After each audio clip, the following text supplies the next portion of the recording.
Sonda isə hava haqqında belə ki, dekabrın 6-sında gözlənilən hava proqnozu açıqlanıb. Milli Hidrometeorologiya Xidmətindən verilən xəbərə görə Bakıda və Abşeron yarımadasında yağan yağışların sabah tədricən kəsiləcəyi gözlənilir. Bəs bölgələrdə yağıntıların nə vaxtadək davam edəcəyi gözlənilir. Bu barədə isə detalları bizə xüsusi müxbirimiz Fidan Mədətova çatdıracaq. Hər vaxtın xeyirli olsun Fidan, buyur söz səndə.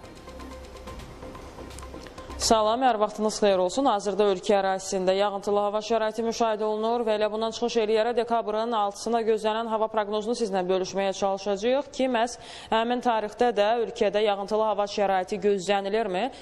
Bakı və Abşeron yarımadasında ara bir yağıntılı olsa da səhər yağıntıların tədricən kəsiləcəyi ilə bağlı informasiyalar var. Bəs detallı şəkildə dekabrın 6-sı bizi necə hava proqnozu gözləyir? Bütün bu informasiyaları Hidrometeoroloji Proqnozlar Bürosunun mütəxəssisi Fidan Hacıyevadan öyrənəcəyik. Salam Fidan xanım, detalları sizdən işləyir. Salam, hər vaxtınız xeyir. Dekabrın 6-sında Bakıda və Abşeron yarımadasında hava şəraitinin arabir yağış yağacağı, səhər tədricən kəsiləcəyi gözlənilir. Cənub-şərq küləyi axşam şimal-qərb küləyi ilə əvəz olunacaq. Havanın temperaturu gündüz 12-15 dərəcə isti olacağı gözlənilir.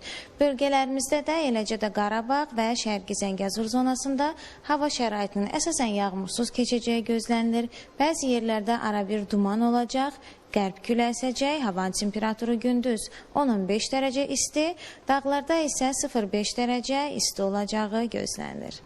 Və təbii ki, hər kəsə maraqlı olan məqamlardan biri də budur ki, yağıntılı hava şəraiti nə zamana qədər davam edəcək? 6-sı, dekabrın 6-sı səhərədək yağıntılı hava şəraitinin davam edəcəyi gözlənilir. Və sonraki tarixlərdə yağıntıların qarşıdakı bir neçə gün ərzində yenidən təkrarlanması ehtimalı varmı? Bəli, ehtimal olunur. Teşekkür edirik çatdırdığınız detallı informasiyalara görə və bəli, bir daha vurğulamaq istəyir ki, hazırda ölkə ərazisində müşahidə olunan yağıntılı hava şəraitindən çıxış eləyərək qarşıdakı günlərdə havanın hansı şəkildə olacağı ilə bağlı, eyni zamanda yağıntıların müşahidə olunub-olunmayacağı ilə bağlı detalları sizlə bölüşməyə çalışdıq. Hələ ki bizdən son informasiyalar bu qədər idi. Söz yenidən sizə ötürürük.